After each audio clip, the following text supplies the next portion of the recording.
Hello and welcome. I'm Shelby Maggot, the Deputy Director of the Atlantic Council's Eurasia Center. Thank you for joining us for our very timely event today, titled From Washington to Avdiivka, What Does 2024 Hold for Ukraine? We're joined today by a stellar group of experts and a fantastic Ukrainian political leader to help discuss some of these key issues at stake for Ukraine right now.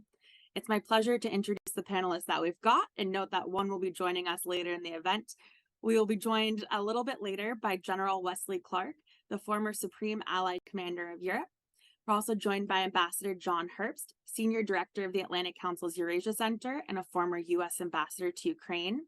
Alina Frolova, Deputy Chairman at Center for Defense Strategies and a former Deputy Minister of Defense of Ukraine. And Alexandra Ustinova, a Member of Parliament of Ukraine and a key advocate for supporting Ukraine in the fight against Russian aggression, who was also just in DC recently for an advocacy trip. And Alina is joining us from DC as well. Thank you all for taking time. We're going to start with our panelists and then move to audience questions. So if you have a question, please visit us at askac.org and I can pitch them to our panel. Again, that is askac.org to submit your questions. So Alina, we'll start with you as you're here in DC, but can you provide us an update on the war front in Ukraine, please? Tell us what's happening on the battlefield, both on land and at sea. Well, yeah, I think that all those people, experts who are in this room, virtual room, they more or less know about the situation on the front line.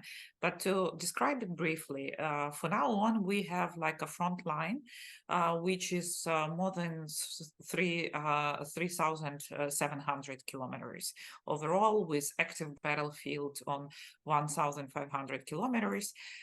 This is only, I'm speaking about the land operation, and you can imagine how difficult it is to manage all these components. And we also have the sea, of course, is a battlefield, which is a little bit different with situation. I know with that everyone was expected very much this year, repeating of the counteroffensive similar to that we have last year, but the situation is like a non-repeatable for now, because on the land we have faced due to delays with supplies and due to delays with preparation of counteroffensive, we faced with the situation when Russia made a heavy preparation and heavy mining and defending lines, which didn't allow us to make a breakthrough. However, one of the biggest strategic events which we had in this year is of course the Black Sea operation. Without having a navy, actually we make a complete sea denial, and how the UK Navy commander said Russia got the strategic defeat in the Black Sea. Ukraine fully collapsed control of Russia of all the operations on the Black Sea. We squeezed a substantial part of their navy to the ports, which are not very good for keeping the navy, and that creates a lot of trouble with control. Russians are quite limited in active duty in the sea, and we limited very much their possibility of use the ballistics from the sea, which is crucial, especially in front of the winter. And as you know, as the result of this operation, we have now operating the grain and supply corridor, which is quite substantial part for the blocking of grain supplies for Ukrainian economy and for demonstrating that we can fight and we can win. And another a part of operation which I would like to focus your attention now, this is like a deploying of Ukrainian troops on the left bank of the river near Kherson, which is a very strategically promising component because at that part Russians never expected we will cross the river, and they didn't have so well prepared defeating lines, so defensive lines, sorry, and therefore we look very promising in that. However, we have of course the problems with completion and capability planning, and all those problems were described in the essay which General Zaluzhny actually placed not so long ago in The Economist, and I would be ready to comment if there is an interest to it, but probably I will stop on this, and I would like to say that Some people say we have a stalemate. Well, I would say that we have quite a changing situation with like a balancing here and there. This is not the complete stalemate, but this is obviously the situation which requires the changing of tactics and probably the changing of strategy in support and in supplies from our partners. Excellent. Thank you very much for that thorough overview and for teeing up my next question to Ms. Ustinova. Since the big invasion, Ukrainian political and military leadership has been or has seemed unified. But in recent weeks, we've seen public statements by President Zelensky and General Zaluzhny that seem to head in different directions. General Zaluzhny is talking about a stalemate, whereas President Zelensky does not. What, if anything, explains this, and what does it mean? Thank you so much for letting me join, and I would like to say a separate thank you for Ambassador Herbst for organizing this event. I will start with a question on probably different views as it is being communicated, especially in the West, about Zelensky and Zelensky. Ukraine is united, and me as one of the opposition leaders can assure you that I haven't seen so much support in the Ukrainian parliament for the bills related to defense as I've seen now since the war broke. And we can argue on different stuff, whether we need to legalize medical cannabis or not. But there is no arguments or there are no fights in the parliament when it comes to the defense bills. The things we're seeing now is Zaluzhny making the statements on how he sees the war going.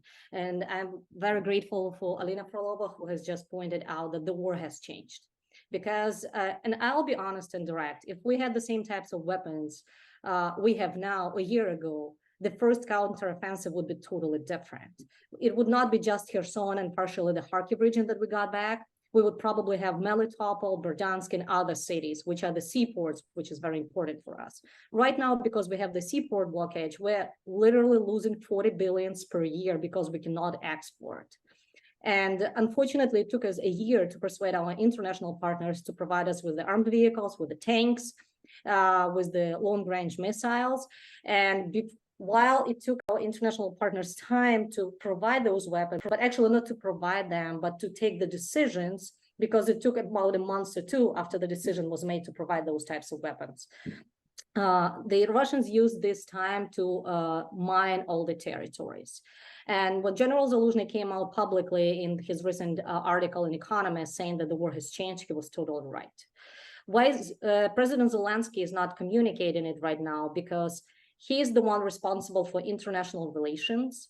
And he needs to come up with a plan on what we should be doing related on our military capabilities and our military capacities. So when Zaluzhny is talking, he's talking to the military, basically. When Zelensky is talking, he's talking to our international partners and he's talking to our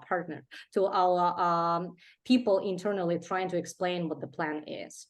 We understand that there are discussions on where we should be proceeding, because right now the focus has been on the east, but we are also looking at the south, and we do need some success within the upcoming spring to see, because so far we had successes in the battlefields, but they were minor compared to what we had last year. And I think one of the issues for us is the expectations for this counteroffensive were overheated even by our international partners.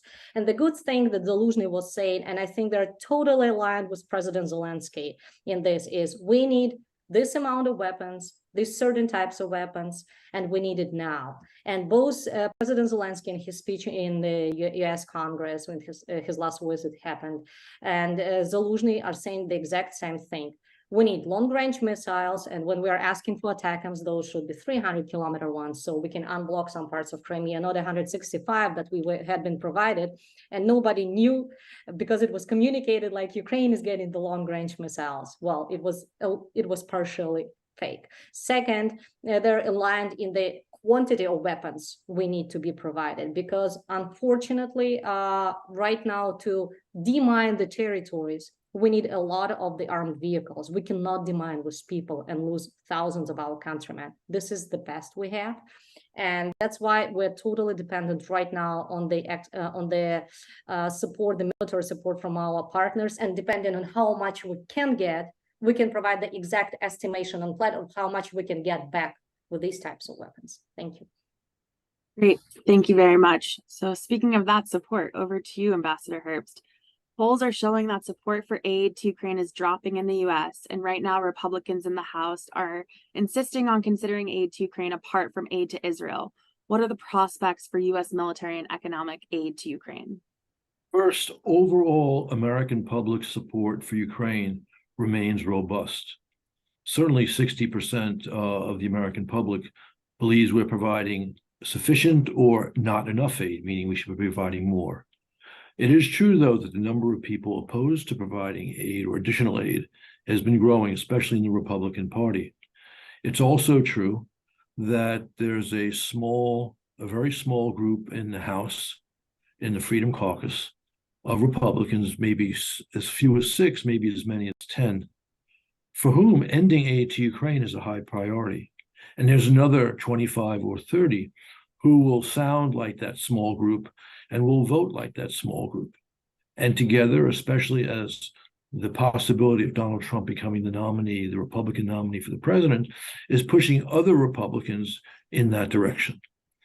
So this is an issue, and it's become a serious problem because that small group in the House has been able to block, at least for a little bit of time, aid to Ukraine. And they've also been able to remove a speaker who was supportive of such assistance. Now there's a new speaker, Speaker Johnson, and he has said publicly that we cannot leave Ukraine in the lurch, that American interests are at stake because if Putin were to win in Ukraine, we would have to defend our NATO allies, which would be more expensive and involve American lives. Speaker Johnson, who's known as a man of his word, has also promised to put a Ukraine aid bill on the floor, albeit he does not want to link this aid to Israel and aid to Taiwan, which is what the administration and the Senate would like to see.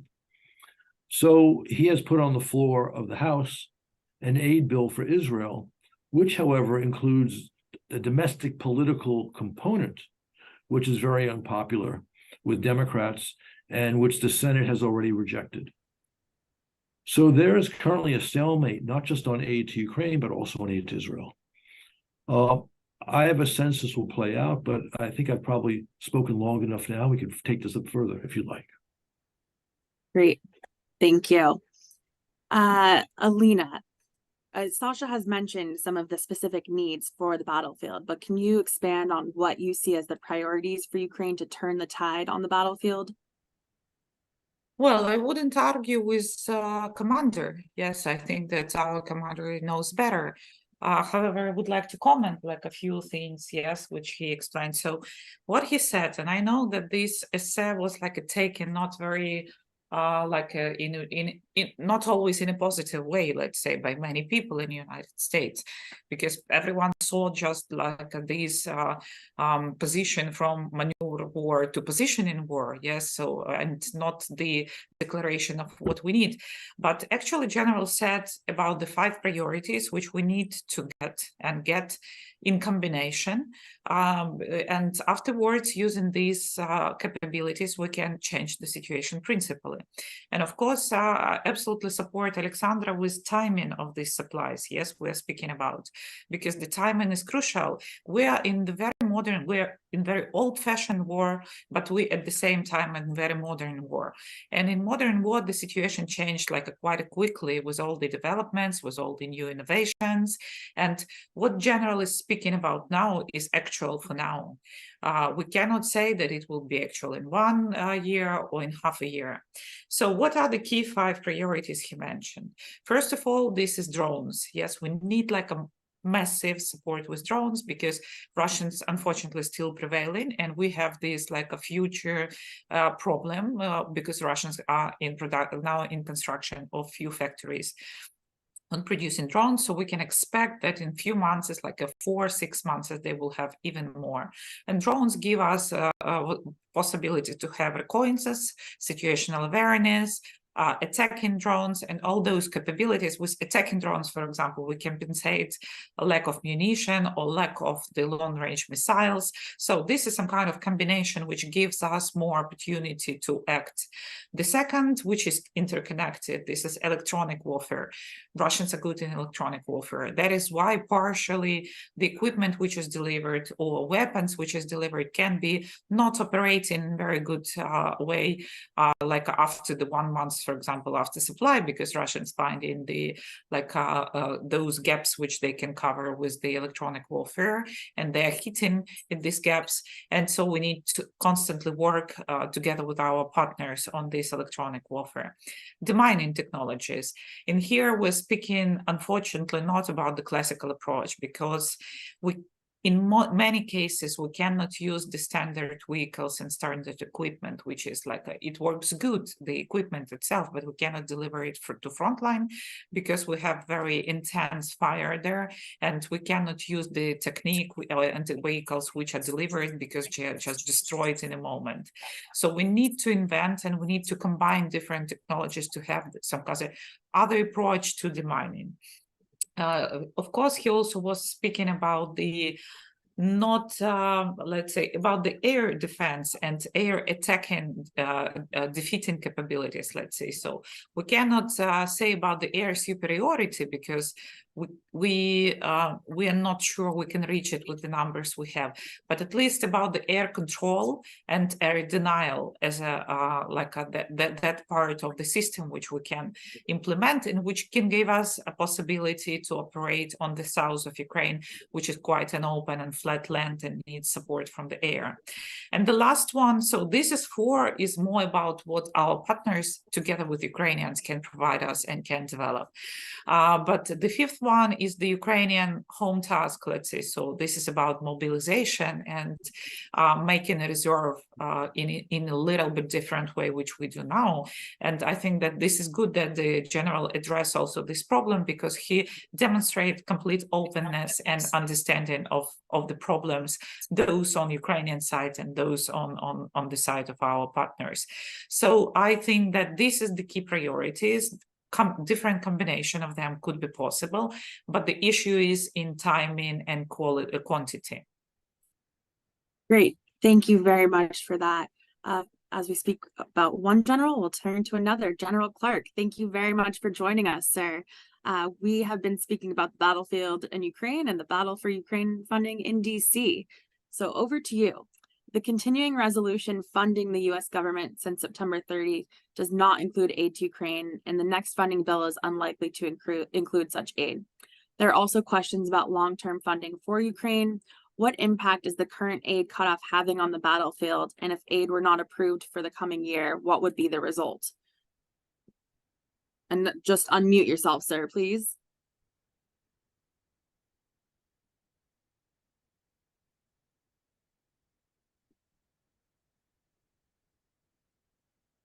You can see you can't hear you yet. Okay. Excellent, thank you. Okay, so I'm not, of course, I'm concerned about the flow of assistance to Ukraine from the United States, financial and military equipment. I know the United States is working at industrial mobilization because I was in the White House area yesterday and talked to people who are doing it, and there's a lot of concern. I don't think we're mobilizing as fast as we could be, and I hope we'll do more of that. Because one of the things that the partners can do that Ukraine can't do is mass produce things like artillery ammunition, so and gunpowder, propellant, and those kinds of things. Ukraine is never going to be able to match those kinds of industrial productions. But I feel relatively comfortable that we can sustain the current level of support. You're going to get the F-16s, it's too slow. You're going to get the long-range ATACMS, it's too slow. There's not enough F-16s coming. I know that. My concern has been that the U.S. policy has been, we're not going to let Ukraine lose, and we're not going to let Russia win. And that's a juggling act that's, unfortunately, I wouldn't have I wouldn't have set a policy like that, but that's the policy that's in place. And this means that Ukraine itself has to bring the success on the battlefield. And that success, as Alina was saying a minute ago, it starts with electronic warfare and drones and counter drone. Where this is going is that we're in a rapid, very rapid technological race that is affecting every army in the world worldwide. The truth is that there's no more obscuration on the battlefield unless it's man-made. And right now, the Russian drones, I guess they don't have thermal, so they can't see through clouds very well, probably not as good at night, but that'll be fixed very soon. So obscuration and the ability to block thermal as well as other spectral emissions is really important in moving forward on the battlefield. Obscuration. Secondly, we're going to go very rapidly into directed energy weapons. The United States has some of these. Israel has some of these. Ukraine doesn't. You're not going to get them from the United States, I don't think, because they're considered highly classified. But you know, it is all about electronics. And most of the electronics in the former Soviet Union were produced in Ukraine.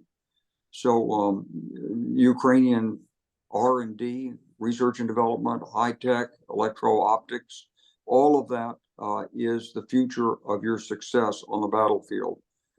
The infantry, the tanks, the breaching, yeah, that's good. But you're going into directed energy faster than you can believe. And you're in a technological race with Russia. And if you don't win it, we're not going to be able to provide enough artillery rounds and tanks to succeed and keep Russia from winning. So I want to throw this back onto Ukraine. You've got to get to directed energy weapons, high-powered microwaves or lasers as rapidly as possible. You've got to be able to sweep the skies of those observation Orlan drones and the Lancet drones. You've got to make them self-detonate at a distance or go away in some way. And that's the current technology race. The anti-armor race, that's more static. It's much more difficult to put out new tanks, new armor, but there is new armor available, new reactive armor is available. It's being developed. And I hope that one of the major things that's going to change is that at some point Israel is going to realize that Vladimir Putin's not their friend and that Russia's really not their northern neighbor. It may be their northern adversary, and that they're going to recognize that the safety of Israel depends in part on the security of Ukraine. And so there'll be a natural bonding here and greater support. I'm looking at the continuing Russian assaults on Avdiivka, which is in the title of our seminar today, and just marveling at the heroism and stoicism of Ukraine, able to hold that position despite all that's going on. But the battlefield is not a stalemate. The battlefield is dynamic. And at any point, either through leadership failure, lack of logistic support, technological breakthrough, failure of political will, this battlefield could become extremely dynamic. And we want it to be dynamic going east and going southeast. Excellent. So, thank you. Thank you very much, General Clark. Ambassador Herbst, I just want to pull a little thread of General Clark's statement. He mentioned what he sees as the U.S. policy on Ukraine. Do you agree with that? Is there a strong U.S. policy on Ukraine?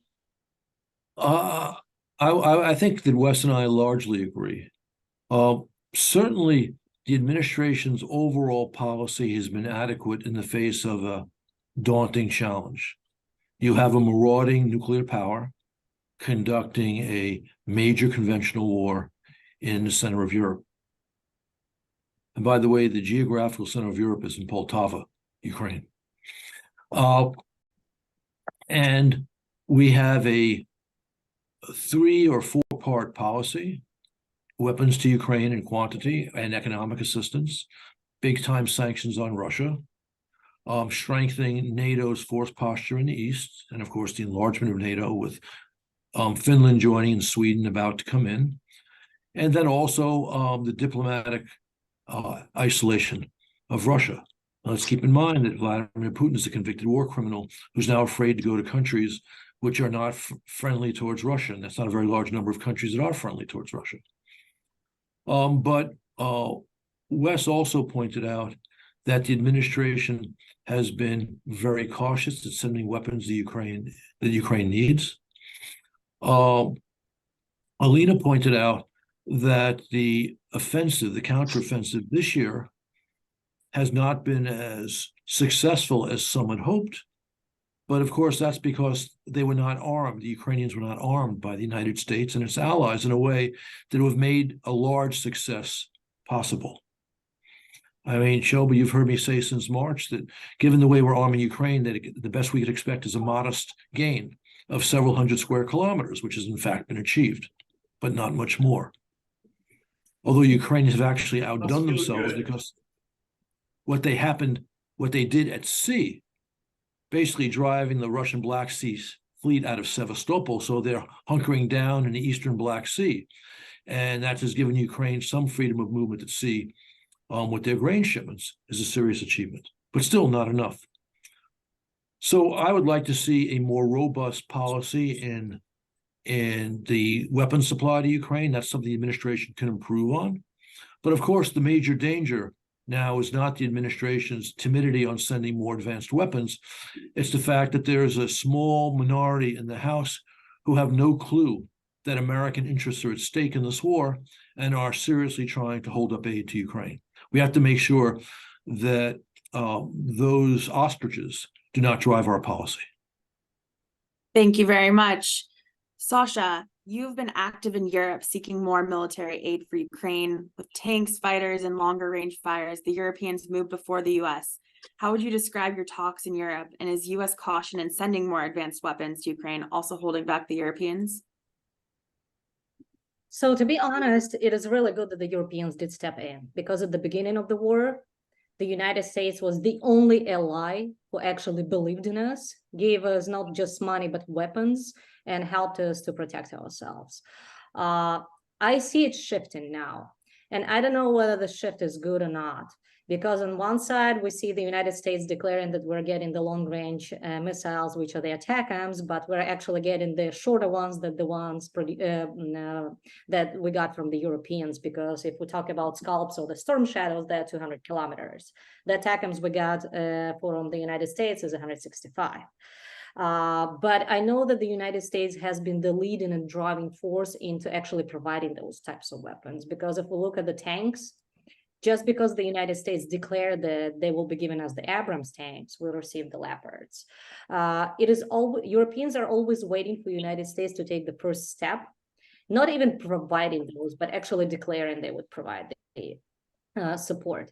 I think right now, and the Europeans are taking the lead in financial terms in supporting of Ukraine. There has been a decision made to provide 50 billion euros to Ukraine within the next 4 years, and it's only by the European Commission. I'm not talking about the separate states, because if you look at the states, I don't know, Norway 7 billion, Denmark 4 billion. This is a large amount of money that is coming from European countries to support Ukraine, both in military and direct budget financing.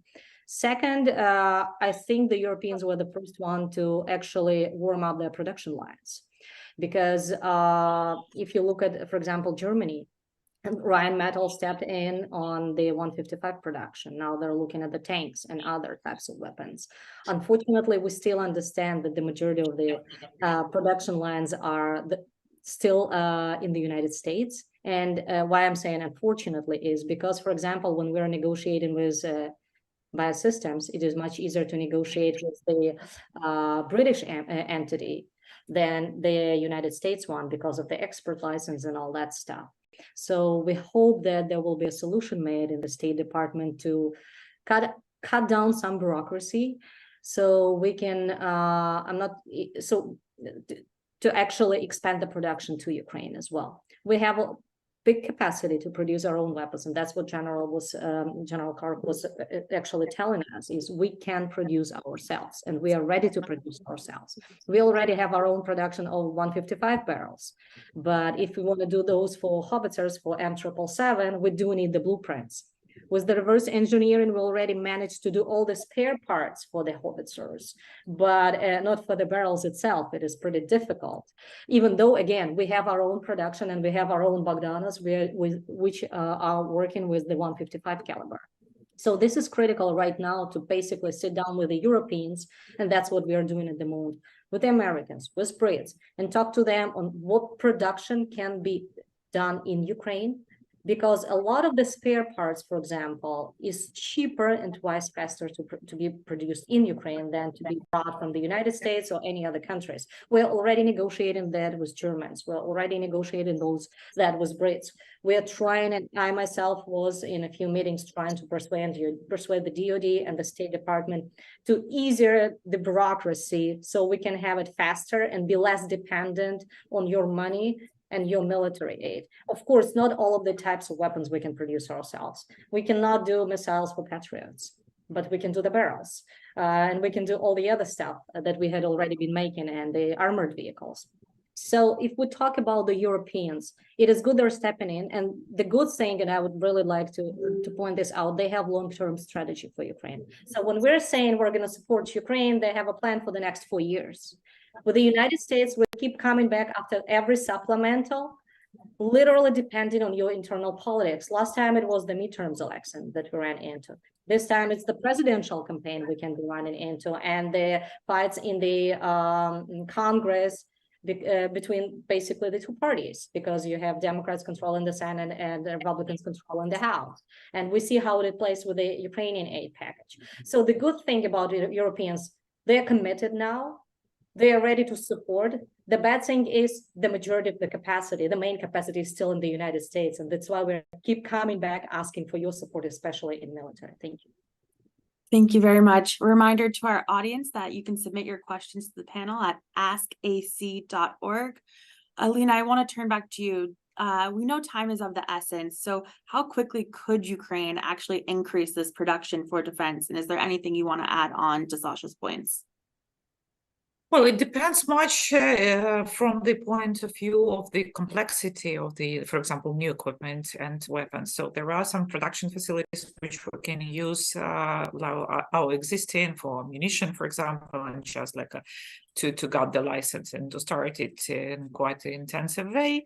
There are some productions which will need to be a setup of new enterprises and new production lines. But Ukrainians, first of all, they have a lot of engineers. We have a lot of IT guys and those who are working in research and development. We have a lot of aircraft engineers. So we have like a plenty of specialists who can easily join up and who can multiply the production many times. And another specifics of Ukraine is now that we have very distributed production of many things. So like I was given the example on many meetings that the drones actually are collected in each and every, I don't know, house and garage in Ukraine, because some kind of small technologies or light technologies which can be like collected and combined with like low qualified, let's say, low qualified facilities, they can be done easily in a distributed way. And this is some kind of preference of Ukraine, that we are ready to do so in such a non-standard way. So I think that everything, you know, we shall keep in front of us the key goal. What is the timing and what is the capabilities? And the general, I'm sure, will tell you more about that capabilities. This is combination of everything you have. So you have a mission and you have a mission capability, and if you have less air jets, you will compensate them with something else. If you have more infantry, less drones, you will have another tactics.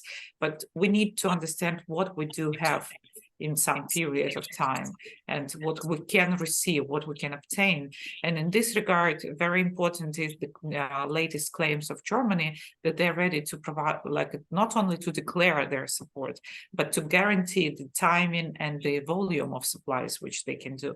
And I think that this some kind of clear picture which we can get from our partners on the different type of the provision and supplies is something which we need for planning the operations. Excellent, thank you. General Clark, you touched upon the developments in Israel.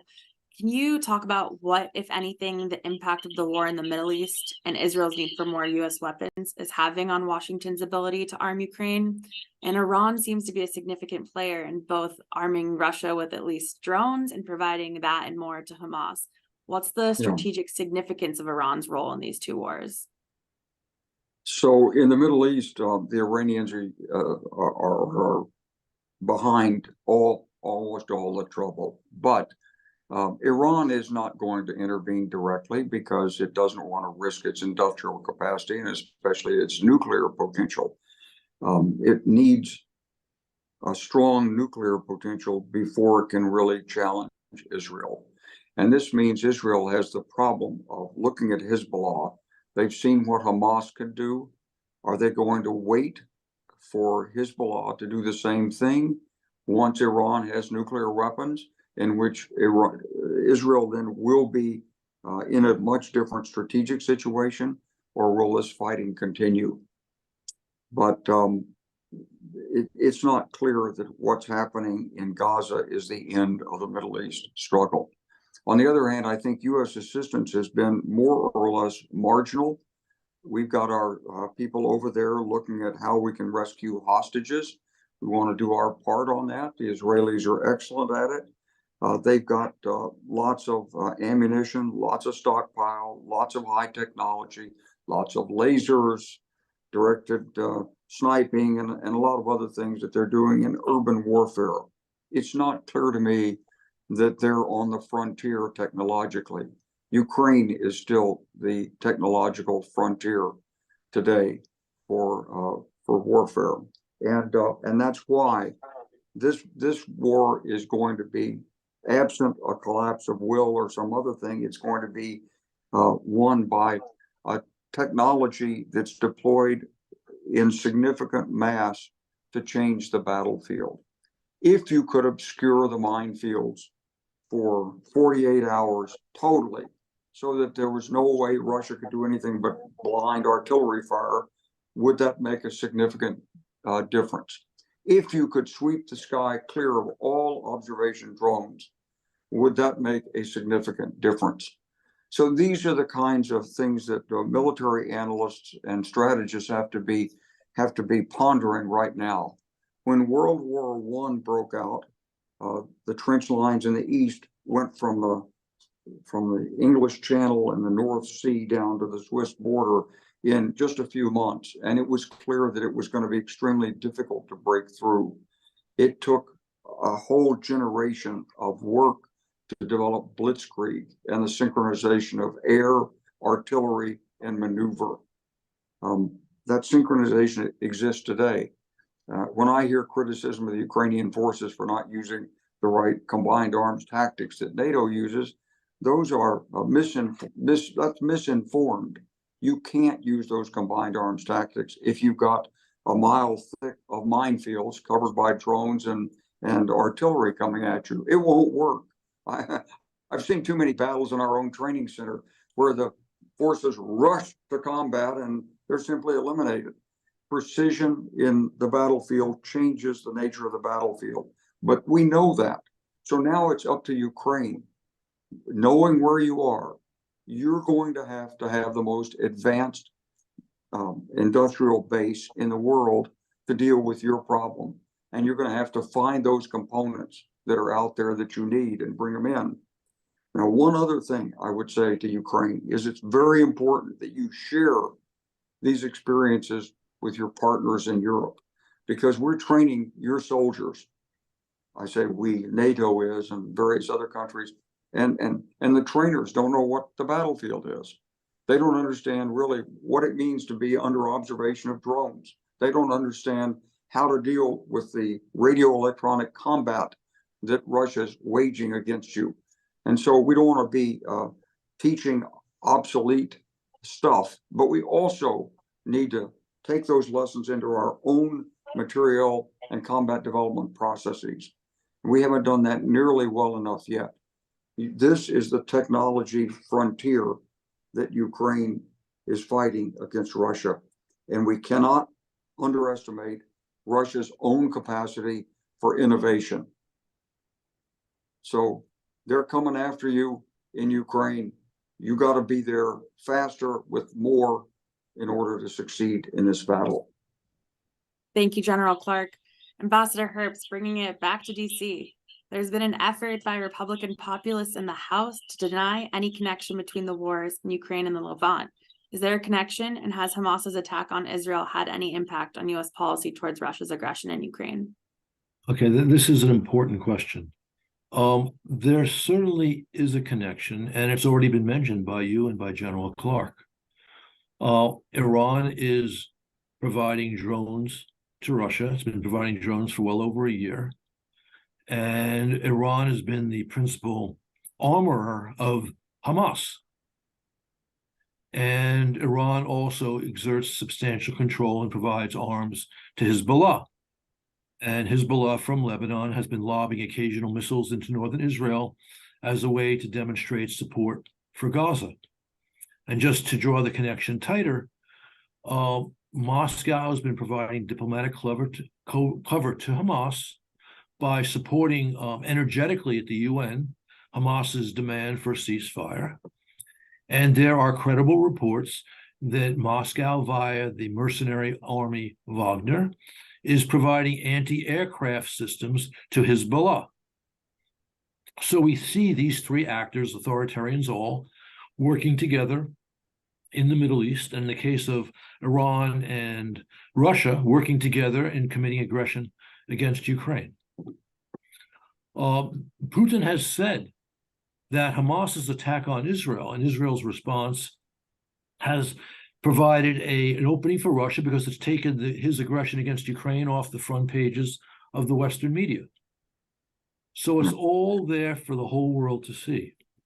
Now, some people are so blinded by ideology, they refuse to see what's in front of them.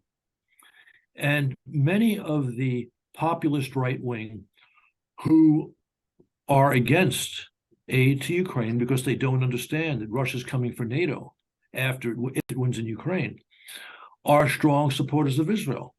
So they want to deny the connection because they think that makes it more likely that we will provide aid to Ukraine. They're not wrong about that. They're not wrong about that. Part of the fight right now in Congress about aid to Ukraine is over the tactic, should aid to Ukraine be bundled with aid to Taiwan and aid to Israel?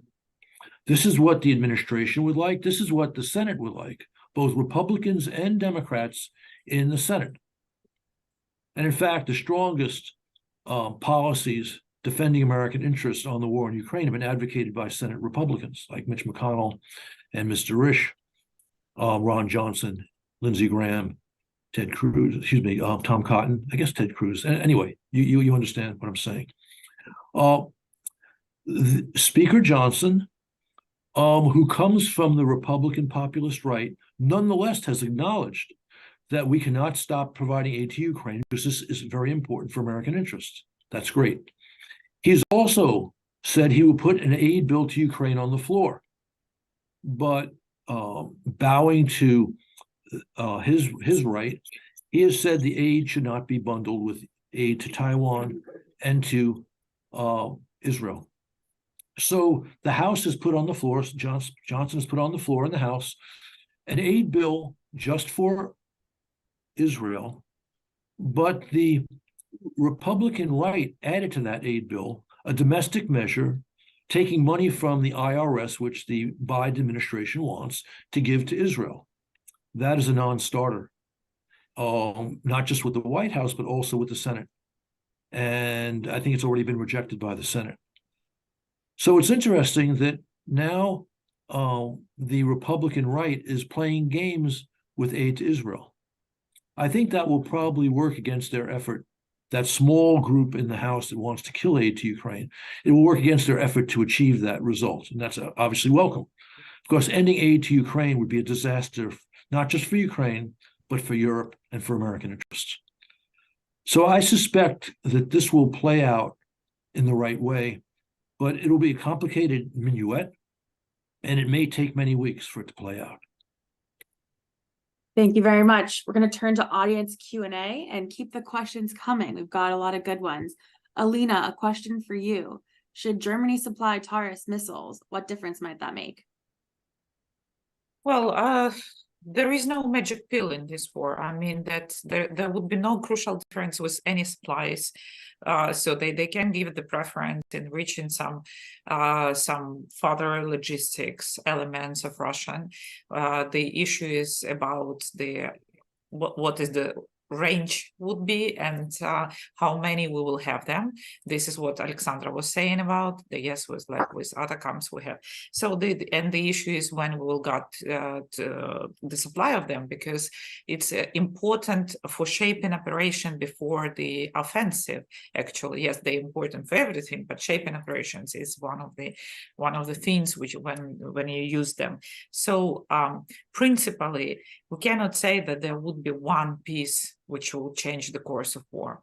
There should be a combination of the capabilities which can change the course of war. Great, thank you. Ambassador Herbst, I'll give this question to you from Siobhan. Sorry if I mispronounced that. If the US does supply the types and quantity of weapons that are needed, is there reason to be concerned that Russia will further escalate the conflict, potentially even using nuclear weapons? Whenever you're in a standoff or a war with a nuclear power, you have to pay close attention to the possibility that capacity might be used. But it's also true that we have lived in a nuclear age with at least 2 nuclear powers for over 70 years. And the United States developed a policy, a practice of nuclear deterrence, which has prevented nuclear war. As part of that practice, never before Moscow's large invasion of Ukraine, right, 18 months ago, have senior American officials said they cannot take decisive actions that defend American interests because their adversary may go nuclear. Sadly, this administration has said that numerous times, and they have been deterred. They've been intimidated from taking steps we need at supplying Ukraine with the weapons it needs because of Moscow's nuclear bluster. And Putin sees this, and for that matter, so does she. But it's also true that the Russians have laid down numerous red lines about the use of weapons in Crimea, about Finland and Sweden joining NATO, which have been crossed without them using not just nuclear weapons, but any weapons of mass destruction. So I suspect that this is mainly bluster. But I do know this. If Putin is able to get away with nuclear bluster in Ukraine and win there, we will face that same nuclear bluster when he begins his major league provocations against Estonia or Latvia or Poland or Romania. So we will have to face this, if not in Ukraine, then further. And the place to show that Putin is bluffing, because he does not have a suicidal impulse. He has an impulse to bully what he believes are weak leaders. If we demonstrate the strength that we have demonstrated in previous administrations with our outstanding overall superiority, both in conventional weapons and perhaps, and maybe even likely on nuclear weapons, we can stare Putin down, give Ukraine the more advanced weapons it needs, and facilitate their victory. Thank you very much. Question for you, General Clark, from Albert Lee. Would the U.S. government being more willing to supply more advanced systems in greater quantities earlier have helped sidestep the current obstructionism in the House?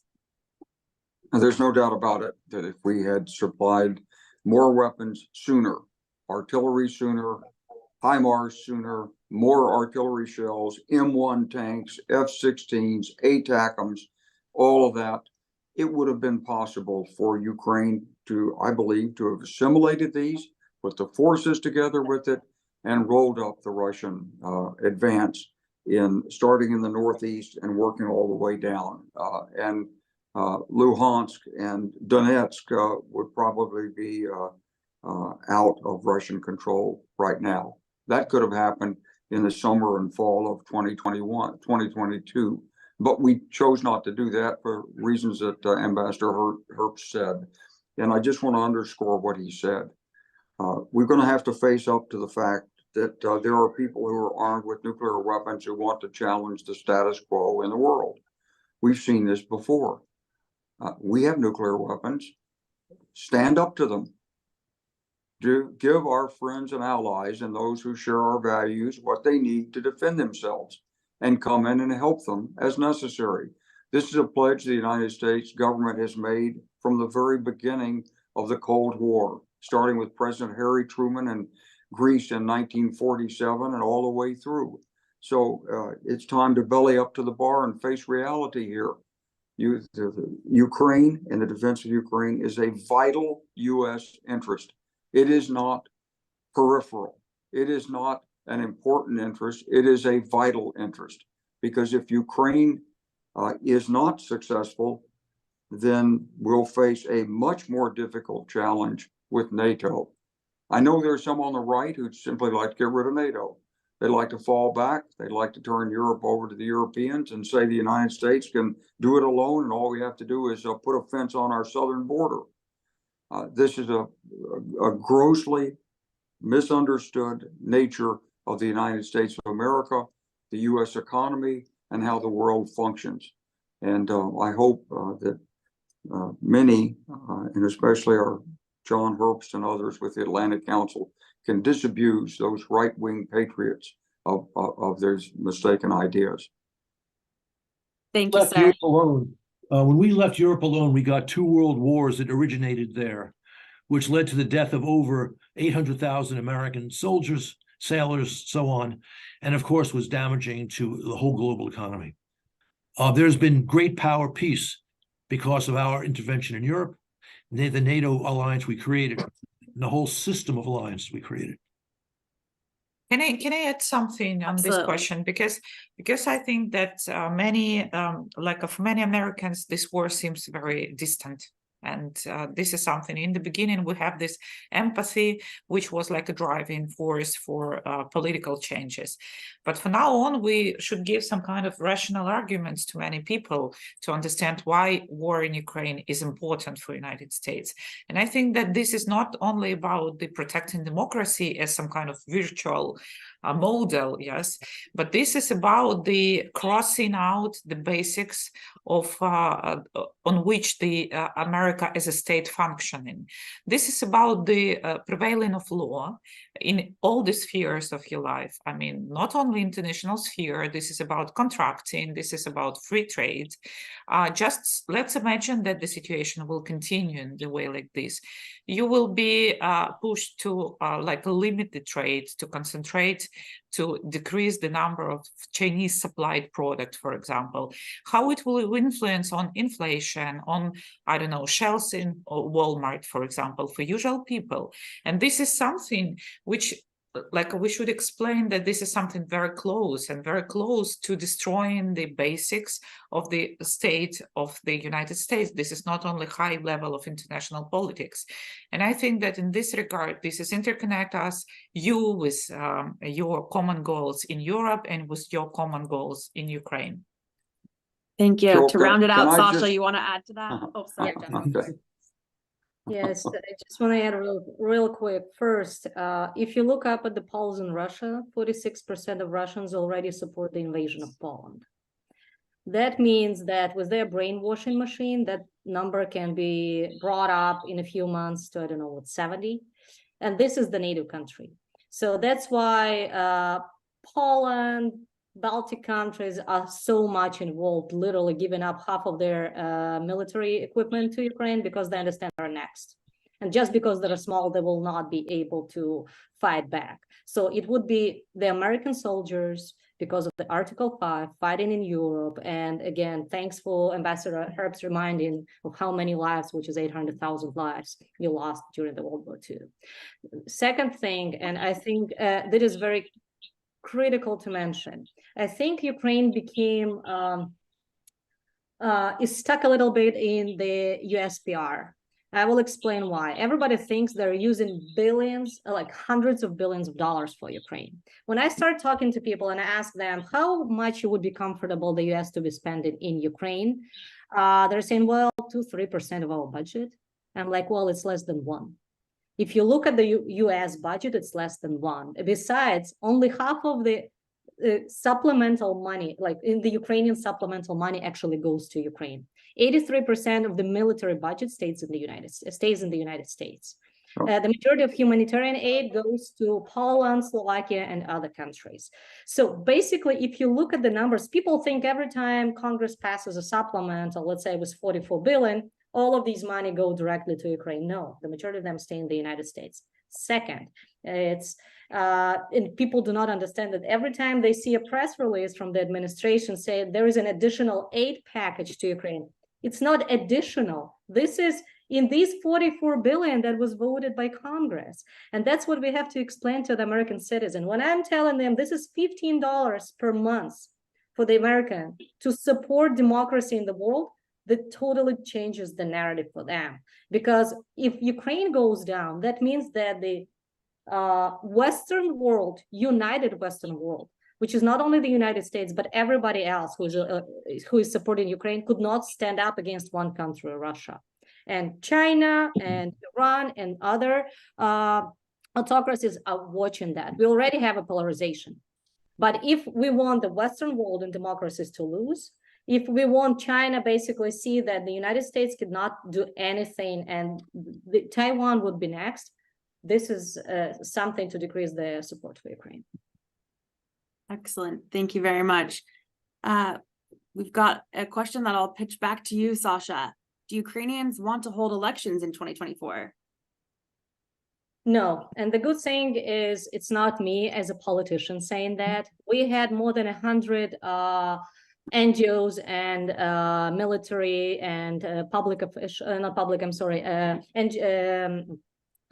people from the public sector come out and say and state that Ukraine do not need elections and cannot have election 2024. I will explain the reasons why very briefly. First, according to the Ukrainian constitution, you can hold elections only on the Ukrainian land. We have 6 million people abroad now. These people would not be able to vote. Because otherwise we would need to open, I don't know, thousands of the polls around the world, which actually costs money. And second, we would need the countries that we open the polls at to give these pieces of land to be the Ukrainian entity, which is not happening. Second, this is the Russian narrative that first started in Europe and then I think was moved to the United States, that Putin is going to be a legitimate president because he's going to be reelected, what is it, 8th time or what, 6 times in 2024, and Zelensky is not going to be a legitimate president, or the government is not going to be legitimate. Well, the thing is, we cannot change the constitution. People are totally supportive for the president, for the government, and for the parliament. And again, I just want to make it clear, election is something that always separates the country, separates the people, the communities. We cannot do that during the war period, during the martial law.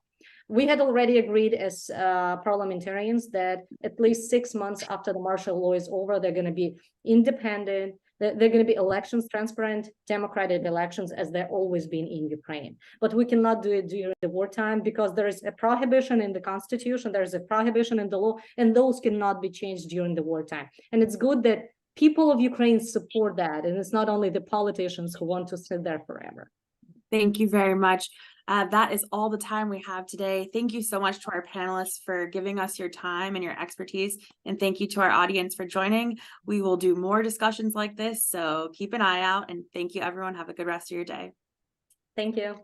Thank you.